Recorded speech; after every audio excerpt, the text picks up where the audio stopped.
Hello everyone and welcome to Geek Academy channel. I'm your detective host Igor, and today we're gonna discuss every little detail you may have missed in episode 4 of season 1 of the TV show Severance. If you remember, I already did the first 3 right before the beginning of the second season, and unfortunately I wasn't able to finish my rewatch series just like I did with From, and I want to do this right now. After the whole Severance season, being so much in this show, I really needed a small break from this. I needed to take a step back, and now I want to come back already, and I want to remind myself why I love doing those videos. It's not always chasing the views, it's not always chasing the subscribes or whatever it is. Sometimes it's just, deep diving into something that I really love. So as usual, I prepared a lot of interesting information and facts for you, so These looks should be very pleasing. Try to enjoy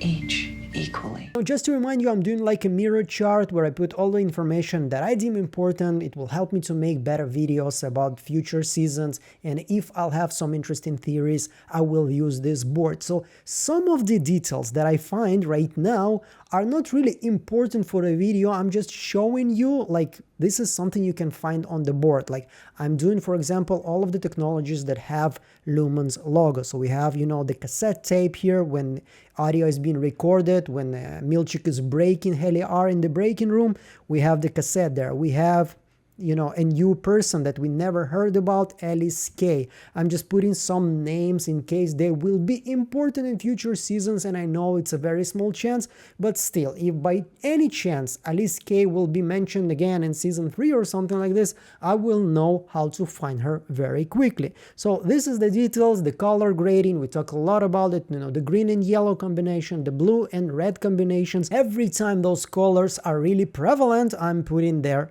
on the board. Now here at this moment I want to give you a warning. In case you haven't seen season 2, you will get some spoilers. This is a rewatch, so it means that I assume that everybody who is watching this episode right now, this video, you have already seen the future episodes. You are doing your second or your third or your fourth run on this series.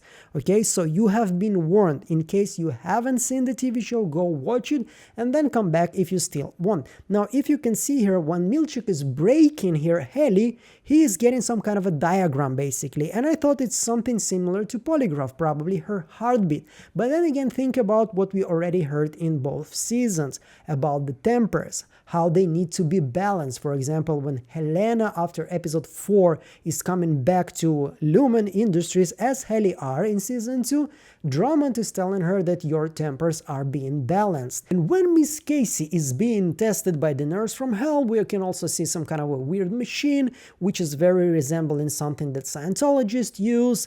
And once again, Lumen puts on top of the pedestal of their employees' health the tempers. If they're balanced, you're in good health. If not, then something is wrong with you and you need to get some treatment. So I don't see any reason why they would check something else here. They're probably somehow measuring Helly's tempers. If she's angry, if she's sad, if she's maybe trying to goof around here, I think this is what they test in here. And actually something else that's gonna happen in this episode will make me think even more about this topic. So anyway, like, this is just a small detail. And this video, it's not only about, the huge clues that I was able to find and basically build some new theory and maybe get some new conclusions. No, it's also about us being fans of this show and noticing some little details that maybe we haven't noticed before. Now this is probably because I'm a guy, but this is the first time that I'm actually noticing that Helly was crying in the break-in room. Her mascara here is smudged a little bit, on the bottom of her eyes, and it kind of tells you that this experience is even less pleasant than it is shown to us. It is actually breaking you mentally until the point that you can even cry, not just feel sad or something like this, or being afraid that you're never gonna leave this room ever again and they're never gonna let you go or something like this. They are breaking you mentally completely. Now, we are moving to the map here. Now, I know a lot of people try to dig into this map, try to understand what is going on. Like, we have the houses on the top right corner. Some people might live here. We have some kind of arrows. Nothing, as far as I can say, in science or a science fiction ever resembled something like this. Now, the houses can be a reference to the gold people, but then again, we have seen them in season 2, and we haven't seen the houses in the place where tendering the ghosts, we're taking care of the ghosts. So maybe they have houses somewhere else, because a lot of them look like they basically live there, or they're homeless people that get a job in Lumen. Now we have the team building on the bottom right corner, and there's a theory the team building is like an AR or VR place, and this is where, you know, our heroes were actually at episode 4 of season 2. This is where it took place, and they were all in some sort of an augmented reality. I myself think that the creators basically didn't give a crap too much about how to explain this. They just really wanted to make this artistic kind of an episode, and they wanted to go outside, and they didn't really bother to explain all of the inconsistencies, like, you know, the TV sets that are appearing from thin air and basically working on batteries. Now we have the perpetuity wind. We have seen this in the previous episode, in episode 3.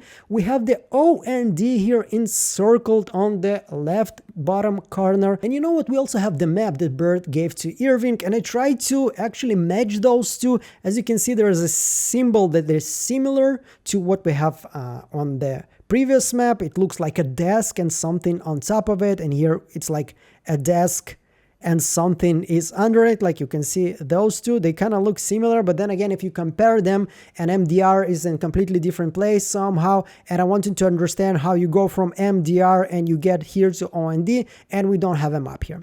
Now, there is a small joke here. We are here because we're not all there. This is like a pun, because they're not all there. It's just a part of them there, because they are severed. So just a clever, you know, play with words. We have the wellness room. This is the Miss Casey Dominion, and the mind. The mind, I assume this is the room where we can switch the different, you know, protocols, like the Glasgow protocol, like the Odyssey protocol. This is the control room. And as I told you, I still want to come back to the breaking room. So when they are in the breaking room, they are hearing some kind of a voices. Like, when Helly is there, she's basically saying, what the hell is that voice? And when she speaks to Dylan already after that, she's asking him basically, what was that voice? And he's saying, crying baby, you mean? Now, correct me if I'm wrong to assume that Dylan probably has been in the breaking room more than once. Okay, so he has been there once, we know. He heard a crying baby, and he's been there for a while, so he's probably been there at least twice. Can we assume that every time he's there, he's hearing a crying baby? Even if not, still, he is hearing crying baby, and Helly is basically hearing like an angry, mumbly guy. Once again, knowing what we know now, I think it is safe to assume that breaking room is not only breaking you mentally, it's also breaking a little bit the severance barrier. As ending of season 2 tells us, and still we trust it until we've been proven otherwise, the basic goal, the main goal, is to create a chip that creates, you know, an unpenetrable severance barrier. This is what they wanted to do with Miss Casey, and this is why we have seen, you know, Miss Selvig doing whatever she's gonna do in this episode. And maybe breaking room is not only there to punish and discipline the workers, it's also there to serve as another test. And Dylan hearing a baby voice, because he's a father, and as we have seen, his children are the most important thing to him. And Helly is hearing angry, mumbly guy. Who can it be? Maybe Kier Eagan? Maybe somebody else? Right away, my fantasy takes me, my imagination takes me to some kind of weird, you know, Lumen ritual. Everybody's standing there like angry guy mumbling something like Kier, praise Kier, or some bullshit like that. Angry, mumbly guy. I think this is one of the best description that we got from Kier Eagan, about Kier Eagan, sorry. So I think that the breaking room is also a little bit breaking the severance barrier, and this is just another Lumen test. Anyway, moving forward, just some lore piece of information for us, a little bit to add to my board there, you know, the cherished workers drowning inside you, rise up from your deathbed and sell the fourth, more perfect for the struggle. Another one, render not my creation in miniature. I don't have anything to add. This is, once again, this is something that I'm just putting on the board, and every time something happens, like somebody in Lumen is basically renders their creation in miniature, then I'm gonna be angry because there's a lot of inconsistencies. Now actually I'm trying to work on something big like I did from Solved.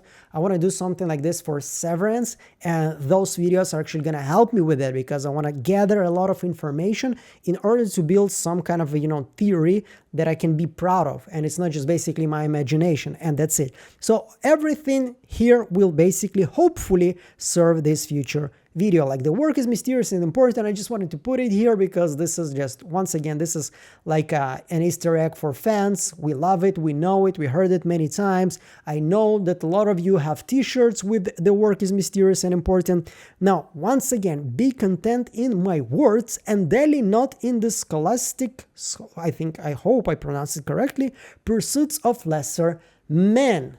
Now, I don't know about you, but I hear ego, hubris, arrogance. what is interesting here is that basically just a couple of minutes ago, literally a couple of minutes ago, Mark was destroying the map that Petey did for him. And here we get a book to Mark, to his Audi, and we know right now exactly how much Mark S is looking up to his Audi. Everybody right now, every Ini right now looks up so much to their Audis because they're children and they consider Audis like like something bigger, like parents, like somebody who is way more experienced, somebody who is way better than them. Anyway, like interpret cartographer of the mind. I think this is just really stinks for Mark S. This is like a small jab to him because just 5 seconds ago he was destroying the map of his friend, and now he understands that his Audi is basically into maps, even though it's maps of the mind. And I know for a lot of people it will be like a huge stretch, but if this is something that comes right away to my mind, I notice, I share. Whether you want to like accept it or not, this is already on you. But I do think there is something here. Anyway, we're moving forward, like another piece of memorabilia, just a little bit about history of Lumen. They are doing some loyalty test, apparently with spicy candy. I'm just gonna remember this. I need my imagination to help me here. Unfortunately, I don't have anything right now, but I would love to see how Mr. Milchick is testing their loyalty with spicy candy. I need to know how that test worked. And another small Easter egg, Miss Selvig is working on a computer and we can see her program. This is where Helly is threatening to cut off her fingers, and we can see that this program is very similar to what Milchick was using in second season. So, yay! Anyway, moving forward, this is just a moment that I didn't want to skip in my video. This is such a badass move, like I was never sorry. Iconic moment for me, and this is, once again, this is why it's still a comedy TV show. Even with all of its drama, you can still feel the presence of Ben Stiller behind the wheel. Like, look at Dylan's face here. Okay, this is Helly leaving because she is basically, signed up her resignation note and she sent it to her Audi. And this is when she comes back. Just look at Dylan's face. Okay, Mr. Milchick is like, basically, what did you expect? And Dylan is like, dude, did you really think you're not gonna come back? I mean, are you surprised? You're really surprised? Like, his face is priceless here. Anyway, moving forward to the board. And I understand that Mr. Grayner is not a very big guy in the ranks of Lumen. He is just another, gear there, not very important. But when he's talking to Selvig, we can assume that they probably had something between them. It feels a little bit like they had maybe some kind of a romance, short or long, I don't really care. But he's saying about the board that they'll understand. Now, we still don't know who the F is the board because there is no confirmation about this. There is a theory that the board is basically Kier Eagan. There is no board, he's like a dictator, but doesn't really important in his company. There are a lot of companies when there is a dictator, it's not really will make him any worse than he already is. I did a little bit of a test with the help of AI because I'm not very good with sound, and I put every voice that I had from James and I compared it to the only voice that we had from the board, the only time they were talking to Miss Selvig, and they actually gave me like 54% of comparison of, basically fitting. So there is a chance that this is the same voice. I tried to compare it to the voice of Kier Eagan from episode 3 or the voice of Kier Eagan of the end of the season finale of season 2. The match was way lower. It was like 17-80%. It doesn't mean that it's true, that it's fact, because it's still AI and it's not really 100% efficient in this. And I don't understand what is even the point in hiding behind the board name if you're already the CEO. You want to give orders to Natalie? Give her orders. You don't have to pretend like you're the board. So in my mind, I still hope that there is some board there. Maybe it's some people, or maybe it's actually somehow the brains of the Eagans or something like this. Something that is supposed to blow our mind. Anyway, we'll get back to the board. So another interesting thing, like there's a lot of theories about Miss Selvig being somehow related right now to Eagan. We know already about her history from episode 8 of season 2. And here she's taking like this, something that looks like once again a family memorabilia. But then again, it has a face of Kier Eagan. And if it was something that is very personal, I think some people would ask questions like, I know we all have the picture of Kier Eagan, but why do you have something that looks like was presented to you from your father or something like this? So I don't think it's because she's somehow connected family-wise or blood-wise to Eagans. It's just because, once again, she needs to be connected to what makes her personality. And we remember she was, raised in the Myrtle Eagan school, and this is probably something that was given to her by her mom or maybe her aunt. Anyway, another piece of technology that has Lumon's logo, and once again, now we understand how Miss Selvig knew exactly how to do this operation and how to extract the chi, because she was the one to invent the whole process. When Mark is actually going to grief about his wife, we can see that there is still yellow tape on the tree. So now we have the confirmation that basically Miss Casey, Gemma, she had a car accident and she hit the tree. And once again, in this episode, we're gonna see the severance barriers breaking. And this is exactly what Miss Selvig is doing her when she's saying, I'd like you to run a special wellness session with Mark S. It's not because she really cares about Mark. She does, because she was really sincere in the end of season 2 when she said, I care about you. It felt like from the bottom of her heart. But it's also a test. And this is why she stole the candle. When she stole the candle, she didn't see how much Mark is basically suffering or something like this. She just stole it to once again test the barriers, because the Cold Harbor file is coming soon and they need to make sure that it will work. They want to see if he will somehow recognize that this is his wife in front of him. If the sound of a candle or seeing the candle that she made somehow will spike up that memory. So everything is a test. Everything that happens in Lumen is a test whether the severance barriers will hold or will break, especially when it comes to Mark and Helly. But as I told you, they're not really breaking, but they are not 100% holding, because from his subconscious, from his feelings, he is basically making a tree from a clay, because this is something that was with him right before he went to the office. Day before that, when he was going to sleep, when he was probably falling asleep and going to, to the office, he was still thinking about the tree that took away his wife from him. So yeah, we are seeing that it's not 100% working. Anyway, this is just a cute moment. I always love to talk about it. You can see Irving here is basically, is he there? Is he there? Okay, he's there. Now I'm gonna make sure, I look like this is just, by coincidence, I stumbled on him and we just talk about the image of Kier Eagan inviting you to drink from his waters. Now, no workplace shall be repurposed for slumber. This is not a Kier quote. And, the workers, there is no slumber. You never rest. Only your outies rest, only they sleep. And we can see the original word of Kier, and I shall whisper to ye dutiful through the ages. Now what is interesting for me here is that Bert here He's basically saying, I'm more of a first edition guy. Now, how many editions of the Kier Bible do you have?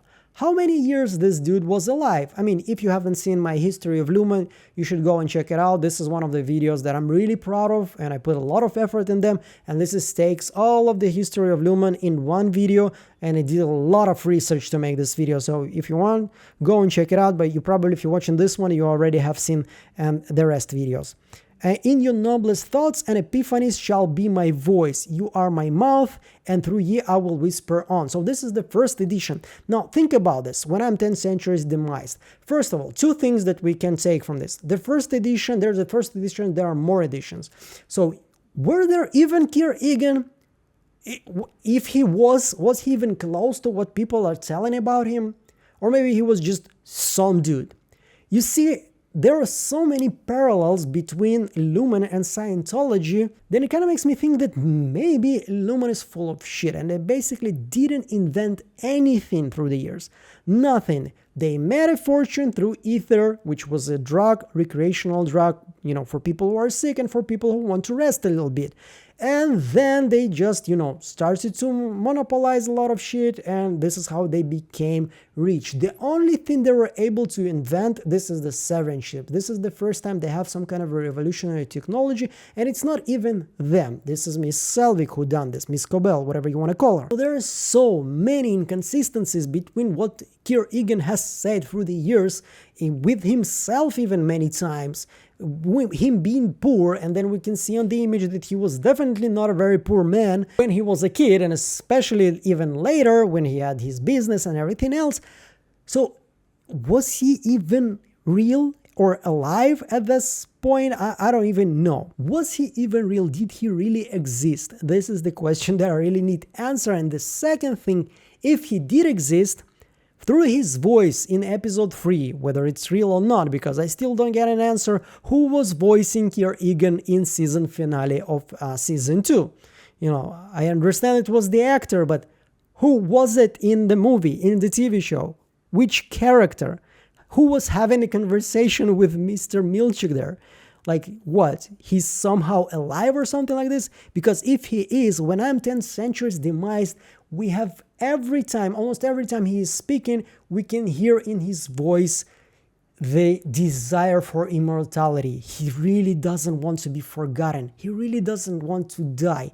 And if there is a chance for him to somehow be alive, to somehow stay with us, there is no way in hell he's not gonna use it. So in just small little detail, just a couple of beautiful paintings. I don't know how they're connected to the lore of Lumen, and I'm pretty good at the lore of Lumen, but this image, it looks like a little bit like some kind of, I don't know, maybe fight scene, maybe something else, and we have like a North Pole lightnings, and we have a very beautiful ship there. If it's somehow connected to Lumen's lore and I missed it, please let me know in the comments, and thank you so much for watching until this moment. I always tell you, if you want to support this video or my channel, you can like, you can subscribe, you can support me on Patreon, on YouTube if you have financials mean for it and a desire to do so. You can subscribe, whatever it is, but the biggest support have been and always will be just people watching my videos and enjoying them, and I hope you did. So thank you, and I want to thank everybody who supports me financially on Patreon and in YouTube. Your financial help is this what, and as usual, I want to thank everybody who supports me on Patreon and on YouTube. Your financial support, your help, this is what makes this channel possible. And I want to welcome a new motivator, Simple Meanings. Thank you so much, and welcome to our small but awesome community. I'm gonna see you on the next one. Meanwhile, bye!